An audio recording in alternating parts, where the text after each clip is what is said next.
And we're back, everybody, for game number 5 here at the LJL after what was a pretty dominating performance out of Rascal Jesters there, ending week number 2 at a 4-0 record. Obviously, they were up against Goku Gaming, who did struggle a little bit in that game, unfortunately, but it is only week 2. There is still plenty of chances to fight back.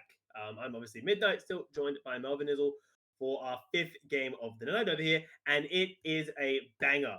Burning Core and the Softbank Hawks. Now, there is so much to talk about these teams because Burning Core, let's start with these guys. Coming into Split 2 of 2021, Burning Core were the team that should have done so much more in Split 1 and just didn't. And now coming into here, they're putting up a hell of a fight. They're actually a really strong team. And I'm super excited, Melvin, to see what more they can pull off. Against the team of what should be equal caliber, this was their main competitor to get into playoffs last split that they ended up dropping it out to. So question is right now, can they redefine their style and start to say, this is when we turn it around, this is when we show off, because the meta looks good for Burning Core. We'll talk a bit more about the Hawks in a moment, but frankly, just looking at some of the champions available, Yuhi looked like a bit of a monster last week on the Senna and the Ezreal respectively. Very good weak side champions that on the other team, we have Zenit, our resident Senna one-trick, that had a pretty good time on the Senna and the Ezreal, despite both teams only going for that 1-1 scoreline. Definitely better than expected in a lot of cases. Yeah, and I think Burning Core, when it comes to their bottom lane, it surprised me quite a bit because we knew that Yuhi was probably going to struggle a little bit, and then they've drafted really well. Again, Fasting Senna, Ezreal Braum. It's a very defensive lane on the bottom half of the map, which is fantastic because you don't need to win through bottom for Burning Core because you've got Ray Farkey who can just casually bring out Ghost Darius in the competitive scene because of course you can. Yep. And Once, who also did a monster job last week. So you don't have to win through bot lane because you've got the top lane is ready, top and jungle just ready to go. Right, all right, let's 2v4 people. Let's do this. Like you've got that kind of firepower in your team. Pick a safe bot lane and just start winning through there. Seems like a pretty cut and dry recipe. As taking a look at these players, one of the last ones I want to highlight before we get into pick and ban is Dasher, who I will say had a wonderful first week. They impressed non-stop with their Victor into set gameplay. They were an absolute beast on both of these champions, getting exactly what they needed to do, perfect recognition of how to play the lane phase, and actually pseudo-revolutionizing some of the Victor matchup where they went for the initial Q evolve, and if I'm not mistaken, they may have even gone for Airy into Lucian and actually became the lane bully in that lane. So it's one of those ones that right now makes it a bit difficult for Gary and how are they going to try and adapt to this and see if they can keep up with what I would say is looking like one of the finest mids in the league. Yeah, well, we'll find out as we are into pick and ban for our 5th game of the night here. And as we're going through the bans, the last thing I really kind of want to poke at for the other player I think is definitely worth watching is still on the Hawk side. It is the support Corporal. He played the Rakan and the set last week, and I think he did phenomenally. And no, I don't say that just because he's an Aussie and I'm an Aussie. I say that because if you look at the Rakan gameplay, he single-handedly won 2 or 3 fights on up against their opponents by just diving in the backline, charming them up, and setting them up for the rest of his team, and Zenit specifically. So I think that if you look at what supports do get locked in, I think Corporal needs a proactive playmaker, and all of them are available, as so far the Lee Sin, the Zin, and the Karma are taken away by the Hawks. Up against them, the Lucian that you were mentioning earlier, the Akali, and the Rumble will all get caught by the Banhammer. And there is no world where this Fizz gets locked in. I love it, but it's not going to happen, surely to God. I feel like we are skirting around the subject of Gwen Viego still not being currently recognized by all of the teams in our league as Nocturne. A decent early pick, but considering that Gwen just straight up beats them in 9 out of 10 scenarios, bit questionable to not see that one come through. Still a fine pick. These were some of the teams that did not put as much of a focus on either of them, and we'll have to see if they've had time to adapt coming into this week, as Diana is one of those junglers that has fallen off a little bit, but never really broke through into true pro play, but is locked in now by the Hawks. Yeah, but I was having a discussion about the Diana earlier today, and I believe you were actually there. And Diana needs follow-up or she needs to be part of a setup. Something like a Yasuo, for example, would work really well, or the Seraphine, where you pull them all in and the Seraphine ults over. Now, the second combo isn't going to work because I'm pretty sure Corporal is going to be getting that set, and if nothing else, it is a very good flex pick because now Rayfaki is not allowed to lock in a tank because set, I'm pretty sure, just pummels tanks into the ground, and you always have to worry that Corporal's set is something worth fearing. So I don't envy Burning Core with this draft because now they've got to be so careful what they're putting where as they will lock in a Galio for now. I very much like that pick, a obvious combo with the Nocturne for engage, but more importantly, I would say, offers the disengage factor against that Diana, because when they do jump in, the magic shield you could give everybody, even if you don't get the follow-up knock-up, is still quite significant because it will negate a lot of that setup tool. And speaking of the setup tool, we have got that Varus locked in, as said, to possibly pair with the Galio, could end up going to mid lane. Obviously, a little bit of flexibility. I don't really like Galio in support right now, especially blind, so we will see what gets picked up, as we do get Zenith's Callista that they were so good on last week. I know no one can see it, but I'm literally like shaking my hands out of excitement. The Callista paired up with the set is such an aggressive combination there. The moment they get on top of you, unless you've got a dash, which, surprise, surprise, the Varus does not, you're not getting away.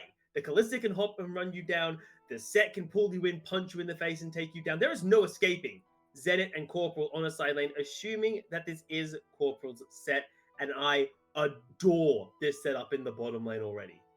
Oh, we actually do get some pretty particular bans right here. We have the Darius obviously taken away from Rayfaki, who smurfed a little bit up on last week, but the Taric is one that I quite like, because if that isn't going to be Corporal set, having the Callista Taric is absolutely disgusting. We saw it yesterday in the LEC, I believe it was, for Fnatic, and it is terrifying as a bot lane because it pretty much nullifies any counter engage you could go for. So if Nocturne were to jump in, you start the Taric ult right then, it all goes down. And there goes the Rakan as well, denying Corporal another one of their speciality picks, as the Nautilus is being hovered. Yeah, so it looks like, as much as I was getting really excited about Corporal getting their set again, it looks like that's just not going to happen today. But the point behind not being able to run away from, Callista set replies still to Callista Leona, because, well, Leona, the queen of crowd control, can be very difficult to deal with.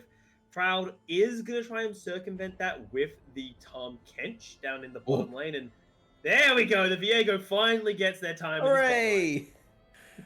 Oh, beautiful stuff, finally. And we'll talk about the logistics of a Viego comp later, because I have a lot to say about this champion and how teams draft around it. But the thing is, Dasher can always take that set mid if they don't want to take the matchup into Nocturne. It's meant to be regarded in set's favor, but we have definitely seen it go completely the other way, as two big old bruisers locked in for mid and top in the form of the Set and Aatrox for the Hawks.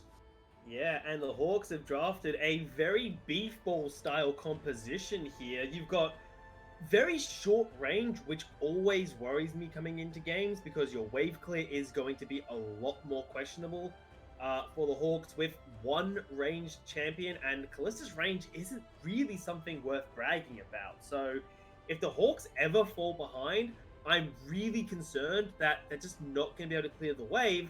I'd say the other half of the problem would be picking a fight, but look at their composition. I don't feel like the Hawks are ever going to struggle to say, hey, we want to take a fight, let's go.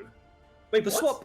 They send Aatrox into the mid lane against Galio at the last second. I think that is going to pay dividends for them, because Galio will be kept at arm's length by these knockups on the Aatrox.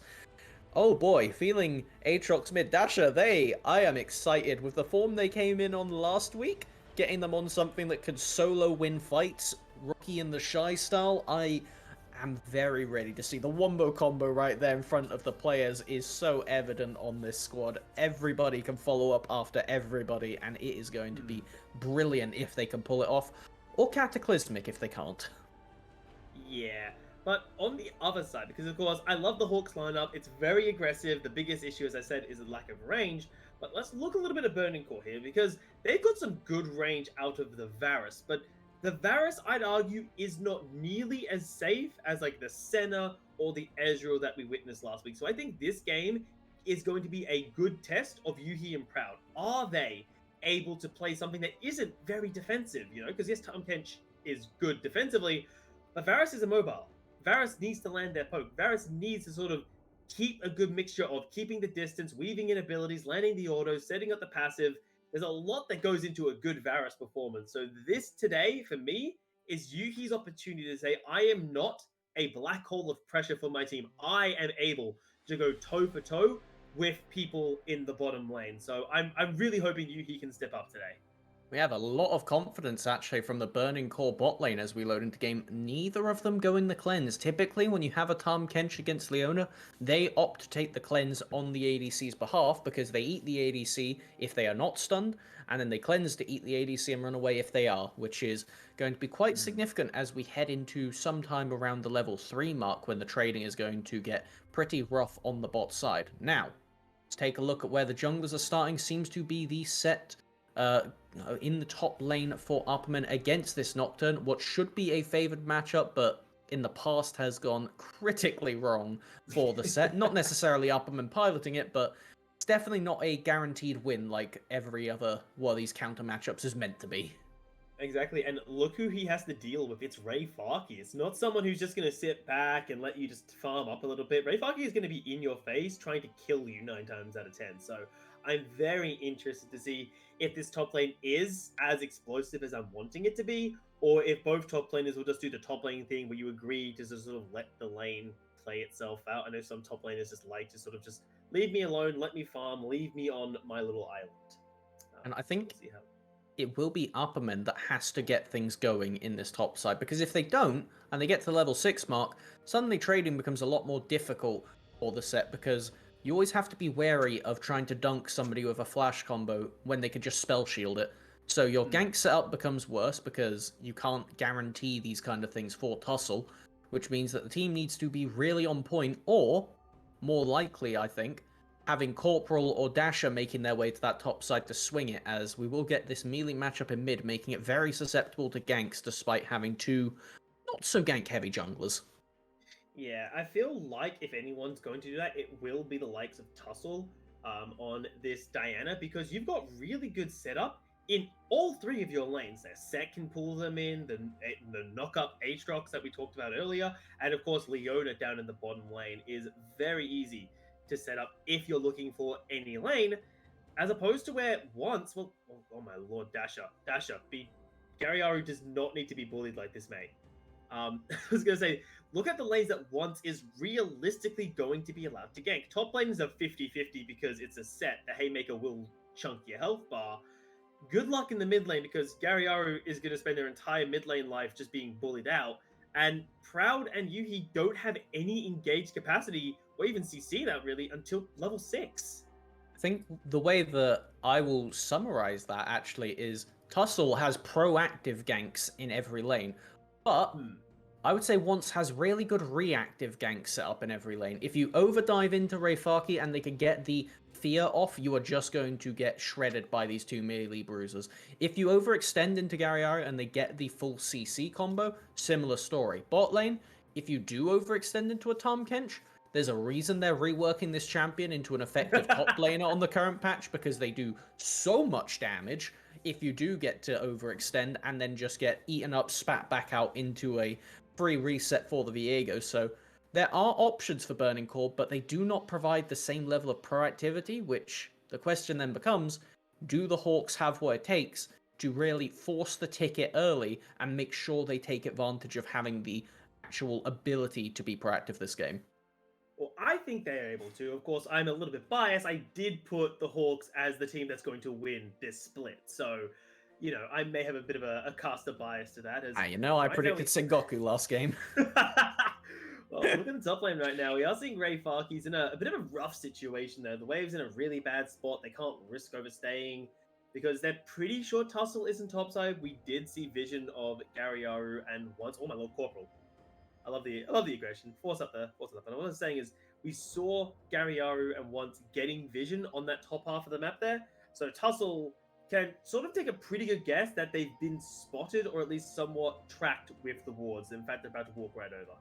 Plus, they have the deep ward on the bottom side that they have managed to get during a reset onto that Krog camp. Very crucial for spotting out enemy junglers. Something that, yes, you should all do in your solo queue games, because it really does win games if your jungler is thinking about it.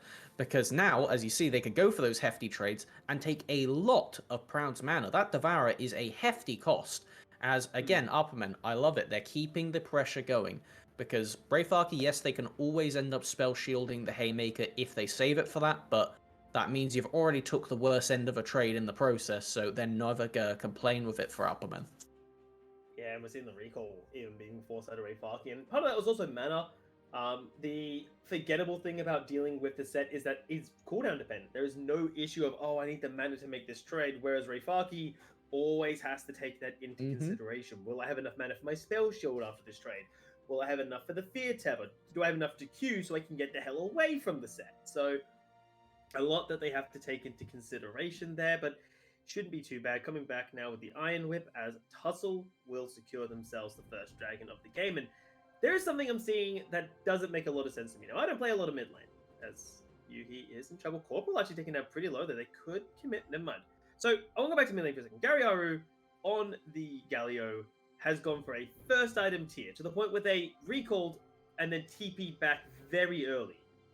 I don't know why. I don't think they're going to be completing that tier into the Seraph's Embrace, is all I'll say. I imagine they are just picking that up to survive the lane, because actually, to follow up on the point you were just saying for top lane, it's the same situation mid. Dasher, they don't have to worry about mana, and Aatrox can heal off of Garyaru in most of these trades. So in reality, this is just a resource survival game for the solo laners of Burning Core, and it is so dependent on if they are experienced enough on their champions, which Garyaru is. They love roaming, Galio is a champion that's good for them, but the question is, can they survive this hellscape of a lane instead of actually just completing into the Corrupting Potion? They said, well, the trading isn't going to go in my favor ever, so I just need to sustain on mana the best I can. Oh no. Tussle run, Tussle's in trouble, been spotted out the Krugs, a flash through, gets the Fear Tether, not able to get the ultimate off there. Will Appleman be able to do anything? The answer is simply no. Smooth escape there from once at the very end there, and while they didn't end up getting the initial stun, it's still a pretty good trade. Flash for flash on both junglers is going to be more significant for Tussle, because once we'll get that Heartbreaker back relatively soon that allows them to jump over walls to escape if they're caught out. Speaking of being caught out right now, Corporal is trying to court-martial Garyaru. Yeah, Garyaru pulled back in there, forced to flash to safety, but that's all. It's just a flash there, and Corporal's roam was unsuccessful. So I like it's roam attempt from there, but unfortunately not much more as Dasher. Oh, I love it. I love it. That's beautiful. Right here, we'll get to see the setup right now, because Tussle is being counter-jungled by once. They're actually lurking, waiting to take the trade, because they know they should have the level lead, but they don't seem to realize that Tussle's Krugs are available. Walks around, does have Rayfarki come in. Beautiful bit of setup right there. They just barely tag the end of the Heartbreaker and escape away from Upperman's. I can never remember the set E for some reason. It's not Headcrack? I don't know. I don't know why. I forgot it 3 times over the past 3 days, and I don't know what it is. I've looked it up after every game. I think it might be Facebreaker. Facebreaker, yeah, okay. I'm like, I want to say Headcracker, but it's not that, but it is Facebreaker, so... It's Headcracker, right. Facebreaker, you're just mixing up a thesaurus a little bit. It's a bit of a bonk right there. The bonk comes through. Go back to base. But so far, this is looking good for Burning Core, because they have spent the last couple minutes in that top lane before they got the kill on Tussle, hunting, prowling. Like, they've even got the control ward near the red buff of Tussle, just to make sure that the moment they appear in the top half of the jungle, Tussle is tracked, they know what's going on. I really like this proactivity coming out of Burning Core, because it also means that Apperman, at any point when he's playing aggressive, he has to be under the abundant condition of, okay, Rayfarki could engage me at any moment. Once could literally be around the corner, and if Dasher tells me that Garyaru isn't in mid lane, Garyaru is coming top lane to, bonk me in the head with a giant Galio. And it's very important when you have got these kind of global-esque champions of the Nocturne and the Galio to be ready to make counter plays, because if you have that ward all the way on the top side, the second you see Diana, if Galio has got some semblance of lane priority, I know it's not happened much, That means they can start walking bot. Rayfarki can just sack the lane, because now the Rift Herald is already accounted for, so you're not going to lose that objective. You can TP to bot, make the 4-man dive onto this Kalista Leona, try and take them out of the game, and it allows your bully lane of the Varus Tahm Kench to play even more aggressive. Yeah, well, there's a bit of a problem at the bully lane. Look, top lane. We're seeing both junglers on the opposite sides of the map right now, looking for some lane ganks once, though. Looks like he's going to pull the trigger first. The Apperman is in a bit of trouble. The Fear Tether comes down there, forced to flash there, but gets out alive. The bottom lane, will it end the same way? Yuhi is now in a lot of trouble, gets gobbled up by Proud, but will it be enough? Corporal continuing the hunt, but the TV and the Paranoia does throw the Hawks out of Kahuti there as they will be executed. Zenit didn't stand a hell of a chance as Rayfarki will run down Tussle. Tussle will drop in the blink of an eye, and this is looking fantastic for Burning Core. Dragon is spawning in 15 seconds. And that's what happens when you don't force both times on equal sides of the map right there. We saw that as soon as once went in, Tussle was hesitant. They didn't start the trade. And because of that, it meant that Rayfarki was able to back off and then teleport in the bot to counter. So watch this right here. As you can see in the bot side, Diana's actually lurking to go through the river. And yes, they don't chain CC perfectly, but it doesn't end up mattering because now they can zone them out. Bot lane, as soon as they go for the force, Diana's coming the long way. So that gives time for this TP, and a beautiful chain of corruption right there from Yuhi locks down the Kalista, meaning they are not able to escape, and they are grabbed by Rayfarki along with their support on the side. So a very fruitful play from Burning Core with a reactive squad, using their play reactively, and it works. Proud has found Corporal. Corporal realizes this is not the fight they want to take. Gets gobbled up there. The Eclipse Shield probably is not going to be enough there. A couple more hits will get the kill. TP coming in from the backside. Will Hawks commit to the fight there? Dasher is stuck on the flank. Not sure they're happy with this sort of positioning. They will back away once has transformed into Corporal, but nothing more will come of it. As Rayfarki says, ooh, juicy turret plating. I'm not going to say that was the most patient VAU play I've seen, but I've never actually watched somebody kill a Leona and not instantly grab it. So I don't know if it was necessarily the right choice right there, but it's just impressive that they at least thought about it either way. They do end up losing their mid with all of the plates, though. So this is not what Burning Core want to see right there. I believe the gold was split between Tussle and Dasher, but Rayfarki getting counter gold on the side is going to equalize and continue to keep their gold lead very far ahead with this Nocturne. So absolutely bonkers with their Stride Breaker already complete. 3-0, 300 gold bounty on this Nocturne. Rayfarki's having a phenomenal game so far. Look at the gold here. It is 58, so about 1,500 gold over Apperman is Rayfarki. It's phenomenal. Look at the mid lane. That is... Okay, so basically what you've done here is you've traded top priority for mid priority. Because Dasher is ahead of Garyaru, but Rayfarki is ahead of Apperman. So it depends on who can make the bigger impact between these two players. I think the lack of Tussle getting things done on the map so far is part of the reason why there is still that slight lead over to the Burning Core squad. Because once they've been in the right place at the right time, they are playing their champion pretty damn well, and it makes me happy to see, because you know what? Strong champions being played nicely is what you like from a good league, and that is what we are getting. Dasher taking a hefty trade, even going for, God's sake, they've got the Sunderer as well on the Aatrox. That is how bad we have gotten with this item. It is just too damn good. I mean, Aatrox heals naturally. He's got short cooldowns. It's very good, yeah. No, it's really good. You've got heals, and then you've got heals, and then you've got some more healing on top of that, and then you're probably going to build like a Death Dance or something on Dasher as well. So, I mean, it pretty much forces Burning Core, if they weren't already, to build some form of healing reduction sooner rather than later. I imagine Yuhi probably has to do it, right? Because looking at all the other champions, they are the most easy to apply. And I will just say, we were kind of talking over it right there, but Yuhi had another great chain of corruption into follow-up Q, which did end up blowing the cleanse off of Zenit, meaning that there's a bit of downtime now around this next Herald, where you don't really want to rotate up your bot lane, because when you're against a Nocturne with Stride Breaker, breaking Kallista's legs are really bad for her. Kallista's legs are very important for being able to kite a fight, as Garyaru is getting picked again. Oh, what? That infernal chain was insane there. Proud has to try and save his mid laner, but I don't think he can. Gariaru is just gonna die to Dasher once now comes in for backup. But Appleman's like, buddies, you can't fight this. You gotta back the hell away. As the paranoia comes through there, will Dasher survive? The answer is simply no. Proud is running for the hills. He has that slam dunk into the ground though. Appleman abandons Tussle only to run into the waiting form of Yuhi, punching your way through this. This isn't a problem you can punch your way out of, mate. Saying that to a set is pretty damn offensive. Every problem is punch-worthy right there. But unfortunately, I believe you are correct for them, as this will not only result in that trade of kills going massively in Burning Core's favor, but now they can pick up the Herald on top of it. Gives them all the opportunity in the world to try and break open more of these mid lane turrets. As right here, Dasha really trying to go full-on raid boss, as watch this perfect chain, pulling them right back as they go to escape. The villains are winning today for the Hawks, as they even try and predict where the spit is going to happen, which means Gariara is left in a pretty dire spot. Both mids losing their flash, continuing to just go through, but frankly, there's Rayfaki. It's kind of doomed after they arrive, and this is the power of the Nocturne and the Galio. You start a fight anywhere. If you do not end it quickly, you will be collapsed on, as we see, and the lack of punching really seals Appleman's fate.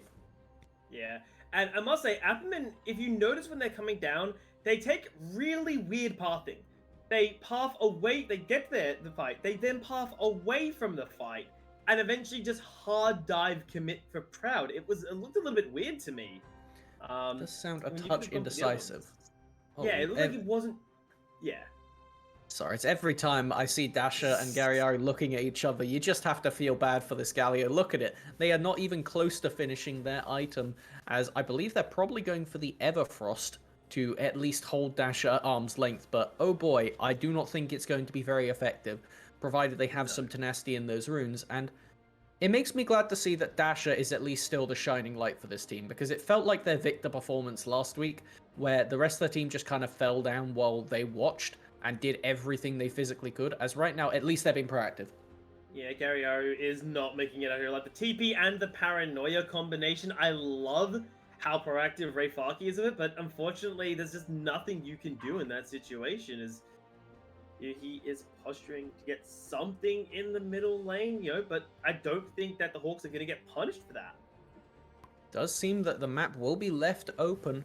Ocean Rift is going to be pretty terrifying on both sides, actually. If you look, you got the Viego, you got the Nocturne, and then the set Aatrox. These are all champions that, if given the opportunity, they will drain tank you for the entire fight. And it's sad that I didn't include Callista in that, because, well, Callista just kind of gets her legs broken by Nocturne in every fight if they don't have Cleanse, so they don't get the opportunity to drain tank.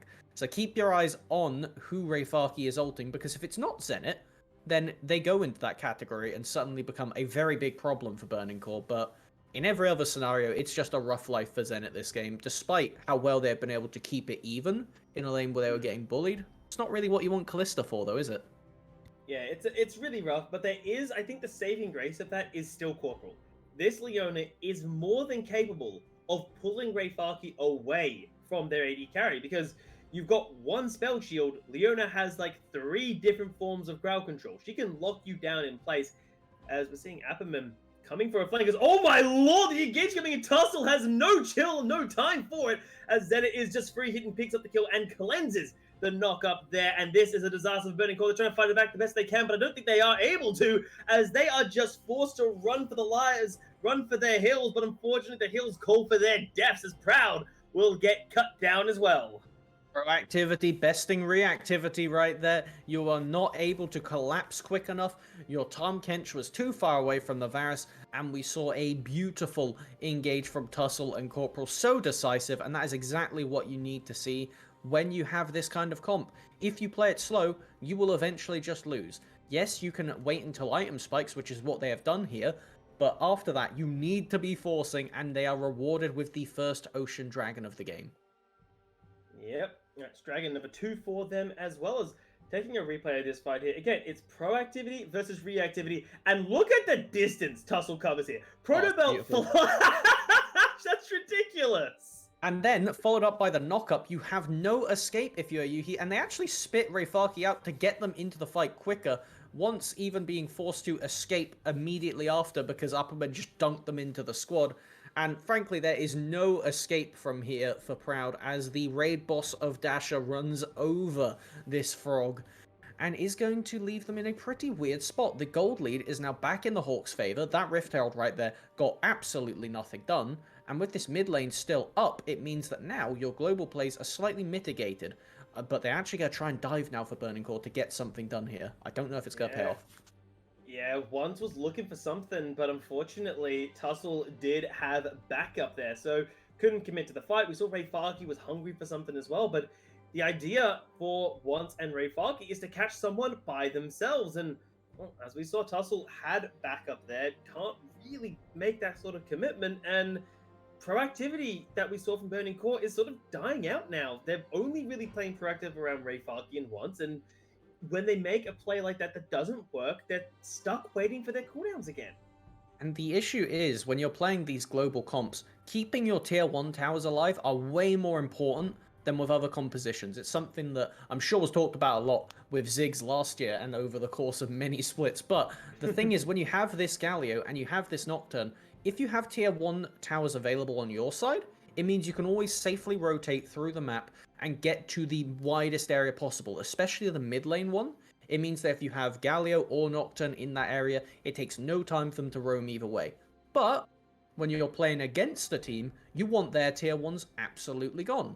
Because that way, it's an open map, it takes longer for you to react, and finally, with the Hawks mid lane tower going down, we might see Burning Core start to reignite here as they have the opportunity to split the map even further and attempt to make these plays. But like you said, it needs to be proactive, not reactive.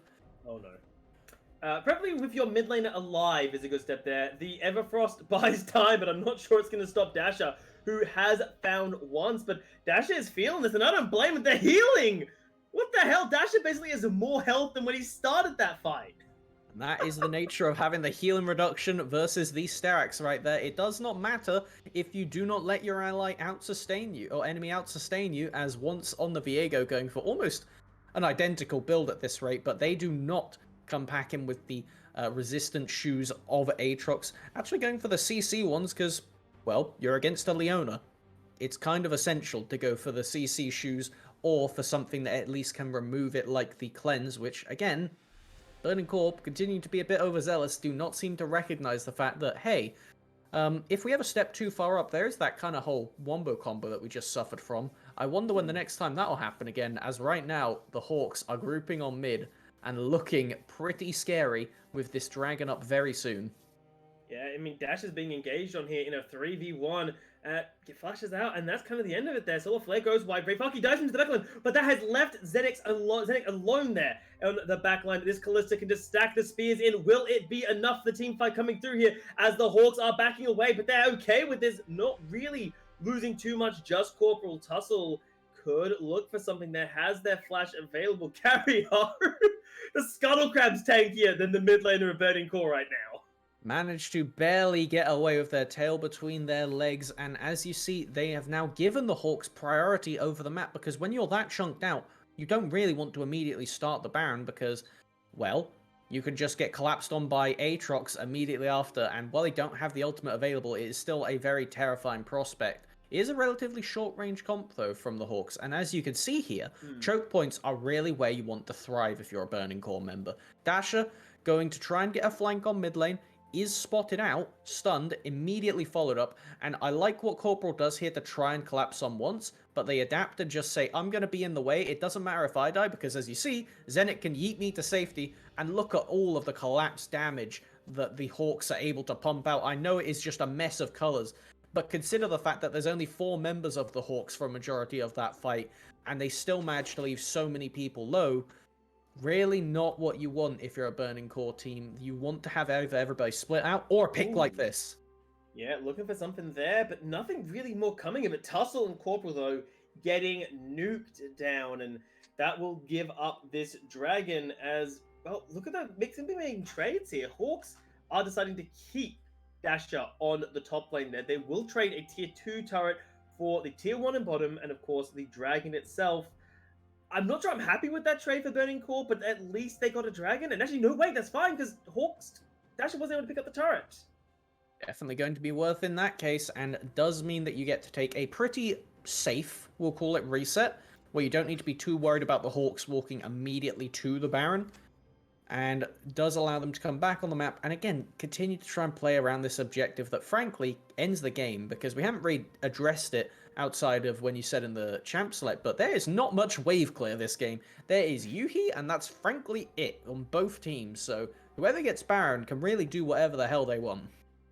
Yeah, both teams are kind of relying on the ability to take a fight, basically, their wave clear isn't killing the minions. It's killing the enemy champion so the minion wave can't be pushed. It's kind of what they're gunning for here. And to a degree, I can respect that kind of hustle. Speaking of hustle, here comes hustle. Tussle does have access to the backline. They're proud, is trying to get Yuhi to safety, but I don't think it matters when they pull them back in like that. It is a train wreck of a team fight, but the Hawks are looking confident on this one. Apperman dives into the backline there. Yuhi's just going to get punched in the face. Apper's like, hello, this is my backline now. As the Hawks, the fight continues. Zenit hasn't died. Dasher has not died. The sustain of the Hawks is ridiculous. As Burning Core are forced to retreat. They're proud, forced to flash under the tier 2. And I'm willing to bet Burning Core still has got no healing reduction. I must comment, the people who live are the drain tanks. We have got these ones alive. It is the Set, the Aatrox, and the Callista, the ones that are scary when they get an Ocean Soul, and I know that is a minimum of 10 minutes away, but you can already see what they do without any healing reduction, and just the fact that everybody on the top side of the Hawks has acknowledged how these team fights play. You can watch right here. It looks very promising. Tussle goes in immediately, and we get that little bit of hustle synergy right there. Everybody grouped up and then counter-chunked by Garriaro's Galio. They blow up the Diana, but watch how many people just have healing reduction applied to them all the time on Burning Core. Amazing ult from Apperman, blows up backline, and forces Once and Proud away, which means it's just a 2v2, and the Aatrox Callista are always going to come out on top for there, and it's, you know, a little bit of spice to finish it off. Dasher gets that extra flash away from Proud, which is definitely not insignificant, considering that keeps the QSS effect of the Devour forced to be tied to Yuhi, or he will get focused so quick in these fights.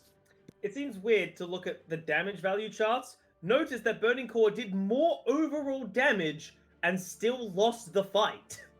That is the world we're living in right now. As you talked about the Drainers, if you don't have healing reduction, which, note, that team fight, the only person with healing reduction was Proud with the, I've forgotten the item's name entirely. Thorn, it's not the full Thorn Mail, it's the Bramble Vest. Yes, yeah. But that was the only healing reduction. Garriaro picked up the Oblivion Orb just now. So with one Ocean Dragon, Hawks were basically able to take more damage and still come out on top, courtesy of, you know, the Immortal Shield Bow, the Aatrox's kit in existence, and of course, the Divine Sunderer on top of it all. The insane synergy that this champion has with the increased healing whenever they pop the ultimate. If they get the Ocean Soul, then I see no way you could effectively kill Dasher, even with 5 people focusing. If they are not chain CC'd, which realistically your comp can do, but it's really rough. You would have to fight Dasher with 5 people alone, which he hasn't really done as of yet. It's very terrifying to think about, because looking at this game right now, we are 28 minutes in. It's still pretty even on gold, even on dragons. Even turrets are straight up even right now. It is all down to just execution at a team fight, as right now Dasher is looking to kick it off, as they have been the playmaker for this team as of current. Yeah, and Apperman might be in trouble there. Rayfarkian once again. These two are a roaming death squad together. I love seeing it. As Yuhi has been completely caught out here. Proud is able to save their 80 carry, but will it be enough? As we're seeing Zenit in trouble there. Rayfarki diving on top of the Callista there. Zenit is continuing to kite the way out of the fight. Tussle gets out with basically nothing, as Rayfarki couldn't do it. He could not kill Zenit in the 1v1, and that is going to be Burning Core's team fight lost already. They couldn't deal with the backline. They couldn't deal with the front line. They couldn't deal with the team fight that they got caught in. The Hawks fly on over the competition and will be able to run up to this Baron. It is free for them, and they can likely go to try and take the Dragon alongside. Looking at the respawn timers, gonna be curious to see if they address it, because ignoring the Ocean here does provide the option for Burning Core to speed up and capture it straight off a base, but Rayfaki, they're going to need to find somewhere to TP to. There are minions.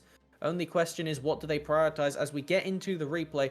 And watch this. As soon as one shows, you can see that if you look at the minimap right now, Dasher pivots coming back to mid because Tussle sees the angle, and oh boy, is it an angle. They get exhausted and then just immediately stopwatch. And right here on the backline, you've got the Callista fighting away at Rayfaki, like you said, just straight up winning the sustain war. Meanwhile, it's the massive explosion you expect. And watch this execute. He tries to escape, but there's no way out. And when your diver can't kill the divee, well, that's the game over. Yeah, and the best part of that was Corporal wasn't involved in that. He moved towards it at the end, but there was no crowd control applied to Rayfaki's Nocturne, at least as far as I saw. So, again, you reach the problem of your diver of Rayfaki can no longer deal with Zenith, because Zenith had their cleanse up, and their cleanse is almost up again. So, either Rayfaki has to commit to a new person to dive onto, which I'll look at the line of tanks and beef balls from Hawks and realize, crap, there isn't one, or they have to get backup on the dive. But Garyaru's ultimate was used defensively to keep Yuhi alive. So basically, Burning Core need to commit to the dive and not get caught out. But Rayfaki has been immediately caught out there. The Zenith play not pull him in, but they engage on the Dasher. They're now not going to be able to win this fight here. Tussle has already dived the backline. Yuhi is forced out of the fight already as the Hawks are committing forwards there, and Zenith is now just arriving. The AD carry for the Hawks decides, all right, let's just start sticking spears in. Let's start tearing Burning Core apart, and Burning Core will drop in the blink of an eye here. The team fight looked like it was stalling out with the beef balls, but unfortunately the minions actually get Garyaru for insult to injury. And that should likely be the game here, along as respawn time. And then we have got the Hawks taking this game away for them. So beautifully done.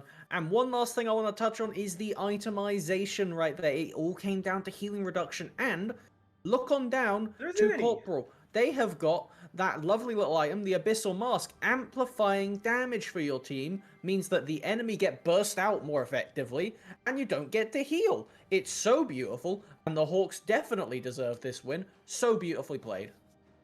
Yeah, that was a phenomenal game that we got to see out of the Hawks. Then it was a very even game throughout the course of all of it, right? At so many points as well. It was 2 dragons, even in turrets, even in kills. About 1,000 gold difference in gold. A phenomenal showing between these two teams here. Alright, so I believe we're going to throw to a little quick break, and then we'll hit you with a post-game. Shouldn't be more than a few moments, because that is a game we could talk about right there. Unlike the last one, this is a game we definitely have material for. And he would remain alone.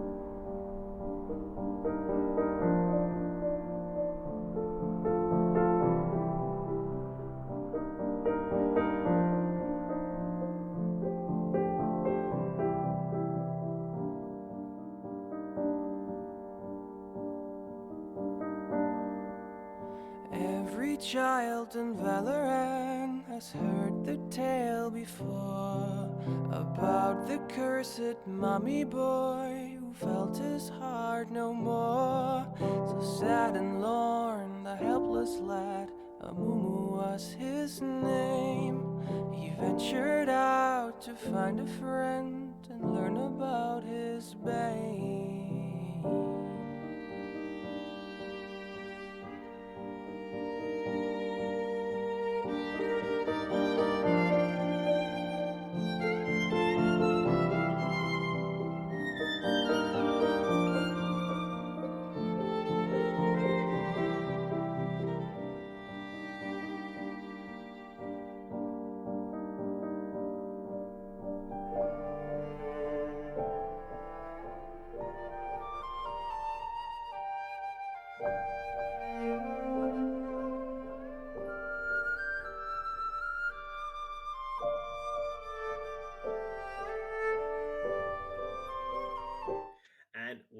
back, everyone. It is Midnight and Melvin Izzle to look at our 5th game of the night, which was an absolute banger between the Hawks and, of course, Burning Core. And there is a lot that we can look at that game. And I think let's start looking at our 5th game of the night from the beginning. And the beginning, specifically for Burning Core, it looked good for them. Like they started the game, and you can feel like they maybe could have started the snowball going.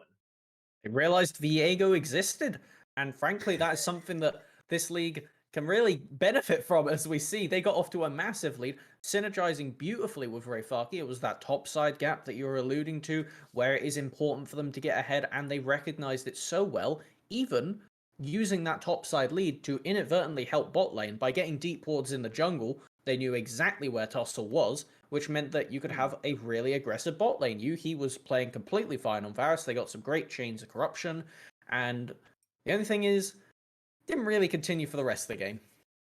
Yeah, we did see quite a few points in that game where, for example, the last like 2 or 3 fights, Yuhi was just getting engaged upon there. We saw Tussle pretty much throwing themselves. We saw, what was it, Proto Rocket Bell into Flash, into Dash out of the Diana just to get access to Yuhi's Varus. Like, you can hide in the backline all you want, but when someone is that dedicated to finding and engage on you, it is really difficult to stay alive in that situation if you're on the side of Burning Core. Because, yes, it started to look good for them, but it's a bit of a problem for Burning Core. We talked about it last week. We saw it again today, Rayfaki and Once. We saw it last week with the Darius, I believe it was Darius Lee Sin. They worked beautifully together. Even today. Murphy and Chrysler, one might say. They were really the powerhouse of the team. Exactly. Like, even today, we saw them constantly working together, invading the top half jungle nice and early to get the kill onto Tussle, invading the bottom half a bit before Yuhi got engaged upon to try and catch catch someone down the bottom half. It looked really good, but the problem is that the Hawks kind of saw it coming, or at least when it did work, it didn't punish them heavily. They got maybe a kill or two at most. There was nothing that allowed Rayfaki and Wants to start the snowball on their half of the map. And the fact it was an early dragon equality right there, it was 1-1 pre the Ocean Soul was determined, and then 1-1 immediately after. When you're the team that's ahead, you can't just let the enemy team start to pick up these kind of dragon objectives, especially with how deadly healing was in this game.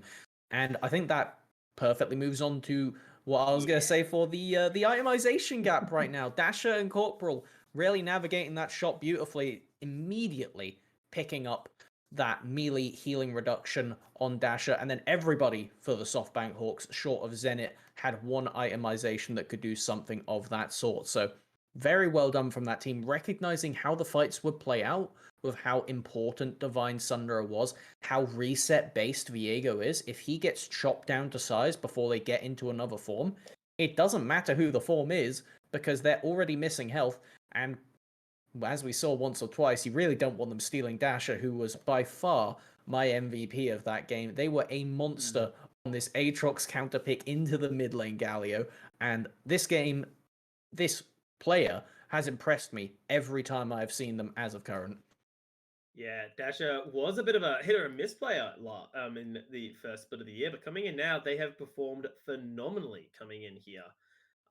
This Aatrox game, I mean, is there much more to say about the Aatrox? Really not. We saw the Aatrox 2-level lead. Like, there was a 2-level lead at one point in that middle lane there. And the other big thing, and it's something that really always needs to get talked about, is itemization and how important it is to do good and proper itemization. Such as, if the enemy team has multiple forms of healing and an ocean dragon backing them up, healing reduction isn't recommended, it's mandatory at this level of play. And we saw two items of healing reduction on the members of Burning Core. Those were late items. So we saw the Brambles Vest on Proud's Tom Kench, and that was bought nice and early. Like, that was a good itemization buy. We saw the Oblivion Orb on Garyaru's was the Galio, but that was it. And those two champions aren't the best at applying that ability, because the Tom Kench, you need to be hit, and the Galio has to sort of get up in your face in order to do it. So I feel like Burning Core, if they just looked at that itemization, spent the 800 gold to grab that a little bit earlier, would have actually made a pretty decent impact in this game. But, you know, they decided not to, and it was, of course, the Hawks that did come out with the victory. I'm not saying it's related. I'm just saying there's something you can take away from that. I think you could very well make it related sounding, as there were plenty of fights where it looked like it was just this massive ball of explosions, and then the only people to walk out was just Dasher and co. stepping on out with their healing reduction, kind of like the intro to that Ruination trailer. Everybody just triumphantly walking towards the enemy base, being able to just sustain indefinitely, and man, I feel like we've got pretty much everything covered that we could have right there. It was all a lot of explosive team fights that didn't, in reality, in nature, have too much to it. It was just depending on if Yuhi was focused down straight away. I'm not sure. Did we have a replay prepped? I'm going to double check that right now. Yeah, let's throw to that one.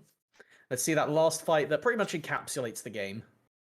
Yeah, this sums up the game quite nicely. Yuhi gets aggressed upon, and look again. I just cannot overemphasize this backline dive here from Rayfaki. He needs to kill Zenit here.